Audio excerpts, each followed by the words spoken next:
మధ్యప్రదేశ్లోని సాగర్ సెంట్రల్ యూనివర్సిటీకి చెందిన ఓ ప్రొఫెసర్ సూర్యకిరణాల నుంచి నేరుగా జీవ ఇంధనంగా మార్చే పరికరాన్ని కనుగొన్నారు. Department of criminology and forensic science విభాగంలో అసిస్టెంట్ ప్రొఫెసర్గా పనిచేస్తున్న డాక్టర్ వందన నాయక్ ఈ పరికరాన్ని ఆవిష్కరించారు. డయాఫ్యూయల్గా పిలిచే ఈ జీవ ఇంధనం డయాటమ్ అనే సూక్ష్మజీవి ద్వారా సూర్యకాంతి నుంచి ఉత్పత్తి అవుతుంది. నానో ఆర్కిటెక్చర్ అనే సహజమైన లక్షణం డయాటమ్కు ఉండటంతో అది జీవ ఇంధనం ఉత్పత్తి ఎంతో తోడ్పాటును ఇస్తుందని వందన నాయక్ తెలిపారు. దీనికోసం ప్రత్యేకంగా డయాటమ్లతో కూడిన సోలార్ ప్యానెల్ పరికరాన్ని రూపొందించినట్లు చెప్పారు.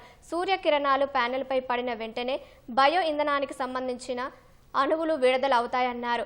వాటిని నానో స్పాంజ్ ద్వారా సేకరించి ఇంధనంగా మార్చుకోవచ్చని పేర్కొన్నారు.